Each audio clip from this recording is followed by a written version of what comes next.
Hi guys, Liz Wheeler here. I have today for you a preview of The Cloakroom. The Cloakroom is the series I host with Senator Cruz on Verdict Plus.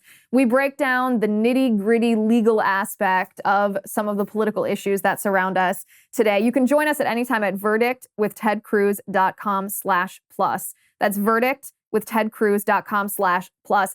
This episode today is one of my favorite ones. So the Fifth Circuit Court of Appeals recently ruled against big tech.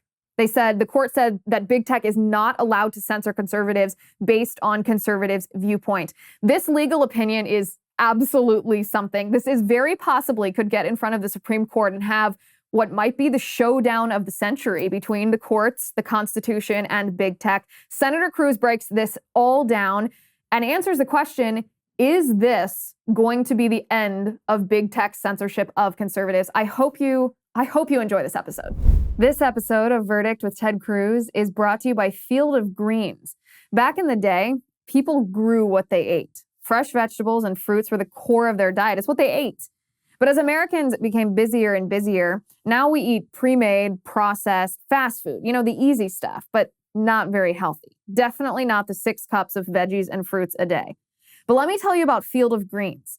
Field of Greens is packed with a full spectrum of essential vegetables and fruits, plus science-backed herbs and prebiotics. This is what we need to stay healthy. Field of Greens works fast. You'll have more energy, you'll look and feel healthier, and it can even help you lose weight. Next time you're at the doctor and they compare your old lab work to your new lab work, I bet the doctor will tell you you crushed it. Join me and take Field of Greens. And to help you get started, I got you 15% off your first order and another 10% off when you subscribe for recurring orders.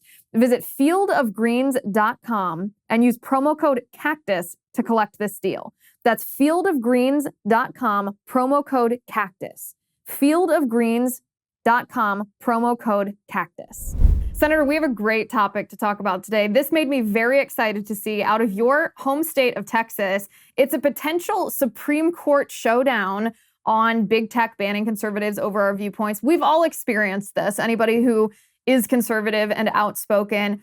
This is the ruling that came out of the Fifth Circuit Court. I want to jump right into the legal aspect of this. This is the ruling from Judge Andrew Oldham. He says, a Texas statute named House Bill 20 generally prohibits large social media platforms from censoring speech based on the viewpoint of its speaker.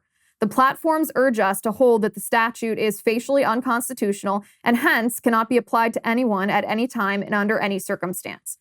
In urging such sweeping relief, the platforms offer a rather odd inversion of the First Amendment. That amendment, of course, protects every person's right to the freedom of speech. But the platforms argue that buried somewhere in the person's enumerated right to free speech lies a corporation's unenumerated right to muzzle speech. The implications of the platform's arguments are staggering. On the platform's view, email providers, mobile phone companies, and banks could cancel the accounts of anyone who sends an email, makes a phone call, or spends money in support of a disfavored political party, candidate, or business. What's worse, the platforms argue that a business can acquire a dominant market position by holding itself out as open to everyone, as Twitter did in championing itself as the free speech wing of the free speech party.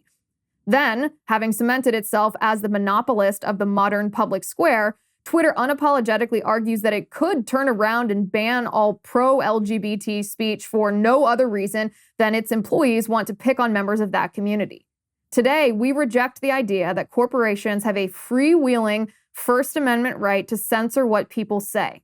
Because the district court held otherwise, we reverse its injunction and remand for further proceedings. So this is an incredibly important decision. So let's take it in several pieces. Number one, let me commend the Texas state legislature and Governor Abbott. The state of Texas passed serious legislation designed to tackle and stop big tech censorship. And Texas is leading, unfortunately, in a way that the federal government, Joe Biden, won't do, and unfortunately in a way that Congress won't do. I've been pushing for Congress to do something like this, but Democrats are blocking it in D.C. with Schumer and Pelosi running Congress. They won't allow this to move forward. And so the Texas state legislature said, to heck with you, we're going to do it. We're going to protect 30 million Texans. We're going to protect free speech rights. And so it made it illegal for the big tech companies to censor based on viewpoint, based on politics. And it created an enforcement mechanism, including the ability for the attorney general to file an injunctive lawsuit against big tech to force them to stop censoring. Now, what happened is big tech, which has more money than Midas, it has unlimited cash. They print gold. What did they do? They hired an army of lawyers and filed a lawsuit seeking to stop the bill, and they succeeded. They got a district court to agree with them. This is the appeal from that injunction, and this opinion is masterful. This is a very, very serious judicial opinion. Let me stop for a second and give a little bit of color, and let me give you a little bit of color on a couple of sides. Number one, the judge who wrote it is a judge named Judge Andy Oldham. I've known Andy for some time. Andy was a law clerk to Judge David Sentel on the D.C. Circuit, who was one of the top conservative appellate judges in the country. He was then a law clerk to Justice Sam Alito on the U.S. Supreme Court. Andy is a veteran litigator, and in fact, he was in my old office. As you know, I was, for 5.5 years, was the Solicitor General of Texas. Well, Andy was in that office after I left. He didn't work for me, but he was Deputy Solicitor General of Texas, and did an excellent job. And in fact, after being Deputy SG, he went on to be General Counsel in the governor's office for Greg Abbott. And so when Donald Trump was president, there were multiple vacancies on the Fifth Circuit. And the way it works with judicial appointments is that every federal judicial appointment in the state of Texas has to get my sign off and has to get the sign off of John Cornyn. And the two of us have a very serious and thorough vetting process. In fact, we have a bipartisan judicial evaluation committee that plays an important role in it. But Andy is someone who I enthusiastically supported President Trump nominating. Cornyn and I both recommended to President Trump that he nominate him. And for that matter, Greg Abbott, my old boss and good friend, was effusive. Abbott called me and said, "This guy is a rock star. You want him on the Court of Appeals." President Trump nominated him. We confirmed him. And I got to say, look no further than this opinion to have confirmation as to why that was an incredibly important decision. This opinion, it's over 100 pages long. It is careful. It is thorough. It is scholarly. Another odd bit of commentary: when this opinion came down, I really wanted to read it. It was Sunday afternoon. And I was home in Houston. And had taken, no, I'm sorry, it was Saturday afternoon. It was Saturday afternoon. I was home in Houston, and I had taken my daughter, Catherine, who's 11, and one of her friends to the nail salon to get a mani-pedi. So they're both sitting there getting their toes done. Dad's a little kind of, I'm not terribly at ease in a nail salon with the whole mani-pedi thing. And I gotta say, there are lots of like women walking in who are doing double takes. What on earth is Cruz doing sitting in the nail salon? And then, like, they said, "Hey, if you want to sit with the girls while they're doing this, you can." I'm like, "Yeah, sure, I'll go sit with them." And so they had me seated in the chair for the mani-pedi thing. Which had a whole massage thing in the chair. So I did enjoy the back massage thing to turn on the auto massager. But I'm sitting there. I was not getting the mani-pedi, so I had my shoes on. Needless to say, I'm next to the girls, but I kept thinking, someone is going to video me in this mani-pedi thing, and it is going to drive lefty Twitter insane. But while I'm sitting there in the chair with my daughter while she's having a blast, I'm reading this opinion on my iPhone, just sitting there for a half hour, just reading the opinion in the mani-pedi chair while Catherine got her toes done. I was going to ask you if you got a mani-pedi, but then no. I thought, you know what? I would already know if he did, because if someone was painting his fingernails, there would have been a photo of that on Twitter already. So the question was moot. No, that is true. Nope, I use clippers and do it myself. That's sufficient. So let's talk about the opinion. the opinion is really impressive. It goes, so one of the things to understand, this law has not gone into effect in Texas yet. So there are two ways generally to challenge a law as unconstitutional. One way, and the way typically a law is challenged as unconstitutional, is what's known as applied, which is a law is in effect and the government comes and tries to enforce it against you in some specific context, and you go file a lawsuit and say, enforcing this law against me as applied under these facts right here and now is unconstitutional. That's the way the vast majority of lawsuits about constitutionality are adjudicated. And we talked about that distinction in our last episode. But the other way to challenge it is what was happening here, and it's what's called a facial challenge. And it's a challenge that is often, and in this case, it was brought before the law even goes into effect. And a facial challenge is a much harder thing to prevail on. A facial challenge is saying, there is no circumstance in which this law can be applied unconstitutionally. It is on its face unconstitutional. Doesn't matter how it's applied, this law cannot stand. The most frequent area where a facial challenge is allowed is in the First Amendment context, and there's a doctrine called First Amendment overbreadth, which is that it will chill speech. It will have such a chilling and deterrent effect that people will refrain from speaking. So this was a facial challenge, an overbreadth challenge under the First Amendment. And by the way, big tech had lots of high-priced lawyers who made lots of vigorous arguments about this. What the Fifth Circuit opinion that Judge Oldham wrote does is goes systematically through and says, number one, look, this law going into effect doesn't chill any speech. And in fact, big tech is not asking for a right to speak. They're asking for a right to censor. Nobody is stopping big tech from saying whatever it wants. What this law is saying is that big tech cannot silence other speakers. And so it goes through systematically and says, well, is there a right to censor that is separate from the right to speak? And one of the arguments big tech says is they said, well, we're a publisher and we're engaged in editorial decisions about what to allow other speakers to say and not say. And there is a whole line of cases where, for example, newspapers can choose what op-eds to run and what op-eds not to run. But what the opinion does is goes through systematically and distinguishes it and says, well, that's not what big tech is doing. They're not holding themselves out as a publisher and saying we're only running the speech we say. And in fact, big tech routinely represents to Congress, to its consumers, to everybody else, that they're an open marketplace of ideas and they're not responsible for the content of what they say. And in fact, Congress in Section 230 of the Communications Decency Act explicitly said big tech is not a publisher and they're not responsible for the content of what people say, which the Fifth Circuit reasonably interpreted to say, well, they can't claim to be a publisher and claim not to be simultaneously. Pick one or the other. You don't get to have your cake and eat it too. There's something else the Texas legislature did, which is it regulated them as what's called a common carrier. Now, what is a common carrier? And the opinion does a very good job of going through the history of this. Common carriers, initially, they came up with in the transportation context.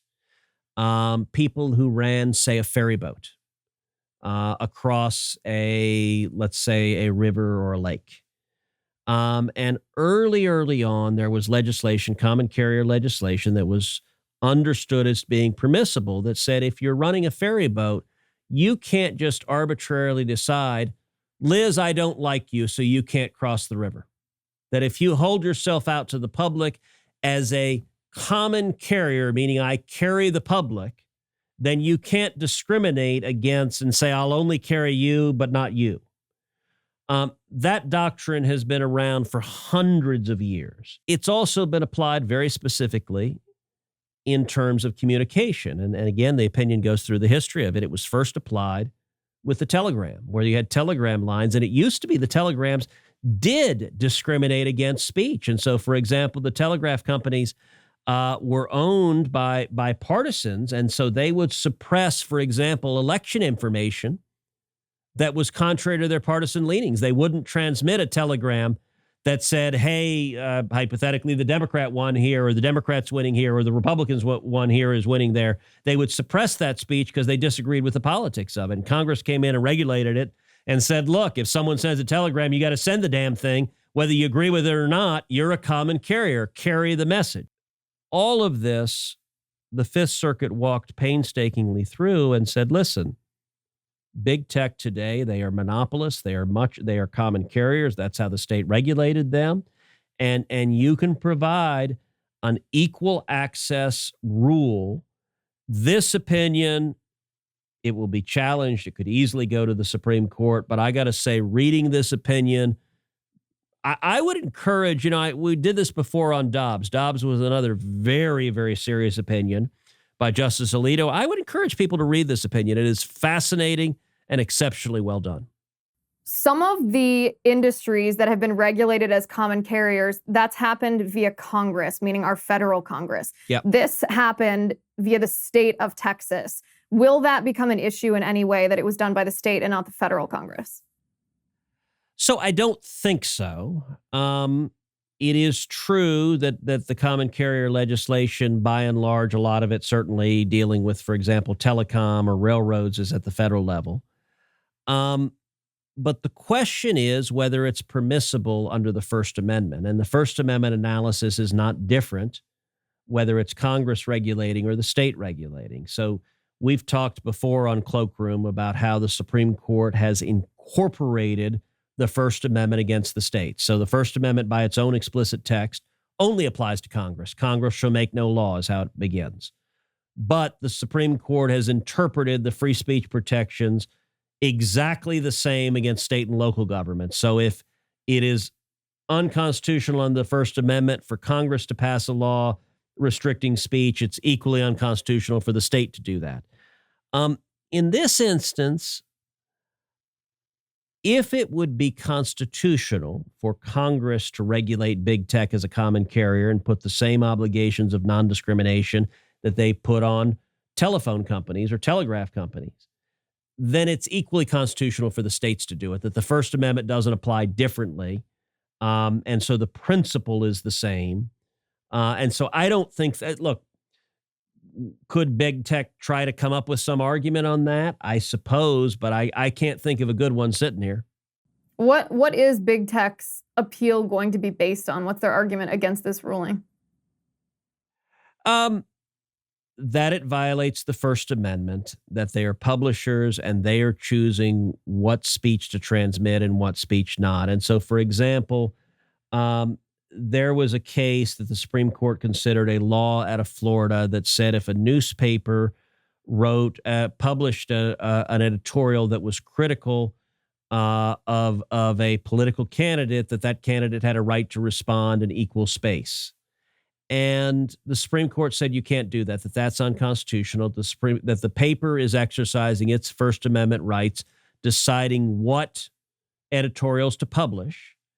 And it also talked about, in the world of overbreadth, that there was a chilling effect on that what it could do is discourage papers from talking about politics altogether because, look, space in a newspaper costs money, and there's a finite amount of space. And so if a newspaper knows if we write about politics, we got to give equal space to the other side, that's giving away free newspaper. That costs us revenue. And a rational thing for a newspaper to do is let's just not talk about it altogether. And the Supreme Court said, well, that's chilling speech. That's discouraging speech. One of the things the Fifth Circuit's decision says here is look, big tech is very different from a newspaper. There's not a finite number of tweets. It's not like allowing someone to tweet something they disagree takes away with some other tweet they want. That it is essentially infinite. And big tech is not purporting, they don't claim to be endorsing what's said on their platform. They don't claim to be doing what an editorial page does. They claim to be the public square. The whole predicate of Section 230 is it's not our fault. It's not us speaking. It's somebody else speaking. And I thought that was one of the more insightful and clever aspects of the opinion, was taking the premises behind Section 230 and essentially flipping them against big tech and saying, look, you guys have argued very persuasively you're not publishers. Okay, you're not publishers. Well, then don't pretend to be publishers. You are a common carrier. You're just a vehicle. AT&T is not a publisher. If I call and tell you something, AT&T is not responsible for what I said to you. The same thing if I tweet something at you. A common carrier, likewise, it's not their fault. And one of the things they can point out, they said, you know what? If big tech disagrees, they can say so. So if I tweet something that they don't like, if I tweet there is a difference between boys and girls, big tech disagrees with that. Fifth Circuit said, you know what? Nothing's stopping Twitter from appending to my tweet. This is a horrible, hateful, transphobic statement that we cannot stand and we disagree and we think boys and girls are exactly the same and no one could possibly think to the contrary. They can say that. Nobody's stopping them from speaking. And by the way, they do that. They're now like flagging things they disagree with, usually anything right of center, as, you know, this is dubious, this is false. So they're doing it right now. Fifth Circuit says, well, gosh, if you want to speak, you can. But you're not claiming a right to speak. You're claiming a right to censor. You're claiming a right to silence another voice that you don't like. That's altogether different. That's a really important distinction, I think. Big tech is definitely trying to have their cake and eat it too. So they argue, we are not a publisher for purposes of liability law, for purposes of defamation, for purposes of Section 230. But we are a publisher for purposes of the First Amendment. So they're arguing it's different sources of law. It's still pretty damn inconsistent. And I think this opinion quite rightly points out the incoherence of you either are or you aren't. And I think it does so very effectively. The question then is this going to reach the Supreme Court, and how is this court going to rule on it if so? I think it's quite likely to reach the Supreme Court. This is a major constitutional issue. There's an enormous amount of money behind these lawsuits. It is a law that affects directly 30 million Americans, 30 million residents of Texas, just under 10% of the U.S. population. It is a law that will have dramatic impact on big tech nationally. If they're not allowed to discriminate in Texas, it could well force them to change how they behave to people all over the country. So I think it's quite likely the court takes this case. It's not a certainty, but if I were a betting man, and I'm a betting man, I would bet, yes, that they would take the case. And I'm, the court had stepped in before and disagreed with the Fifth Circuit on staying the application of the district court's injunction. That was at a preliminary stage, and we've talked before about how a number of the justices in the court are minimalists and incrementalists. That prior decision, I don't think it at all foreshadows where this decision on the merits goes. This is now a major, serious decision on the merits of the overbreadth challenge. I like the chances of 5 or even 6 justices of the court agreeing with the Fifth Circuit on this case. Oh, I can't wait. I can't wait to see how this unfolds. I hope that is correct. 5 or 6 justices. That's a pretty hefty majority right there. Okay, I do want to go over to mailbag for a second, and I want to ask, this is a very culturally hot topic. Chrissy Teigen, who is she's a mega celebrity, the wife of John Legend. I'm sure you're familiar with her. She tragically lost her son halfway through her pregnancy 2 years ago. She had a placental abruption. Essentially, she was bleeding out. They had to induce her labor. He wasn't yet viable. She miscarried. She publicly posted the pictures. They were heartbreaking pictures.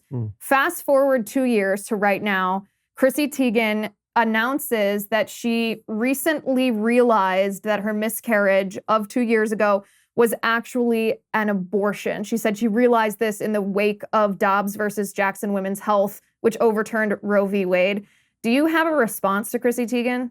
If there's a medical procedure in that context, it's not an abortion. And it is the law in all 50 states, and it should be the law in all 50 states, that doctors can intervene to save the life of the mother, even if it means tragically losing the child. That there is nobody, even the most robust pro-life advocates, nobody argues that when the woman's life is in danger, that you can't take extraordinary medical steps to preserve the mother's life. And so in those circumstances, she may want to characterize it as abortion in this political context, but she described it at the time as a miscarriage, and it certainly sounds like that was an accurate description. Seems to me, she described it in quite some detail. Very tragic, every parent's worst nightmare. But to now characterize it as an abortion for politics also seems to add to that tragedy. Senator, thank you for this legal analysis on the Fifth Circuit Court ruling on Texas's HR or House Bill 20. This is the kind of legal stuff that I like the best when we do on the Cloakroom. It's what it's diving into these issues, not just in a tweet form, not just in an op-ed, but really getting into the background of what underpins this big fight. Big tech is one of the big fights of our time, and it's going to be really fun to see how this plays out. So it was good. It was good sitting here with you tonight. I'm Liz Wheeler. This is the Cloakroom on Verdict Plus.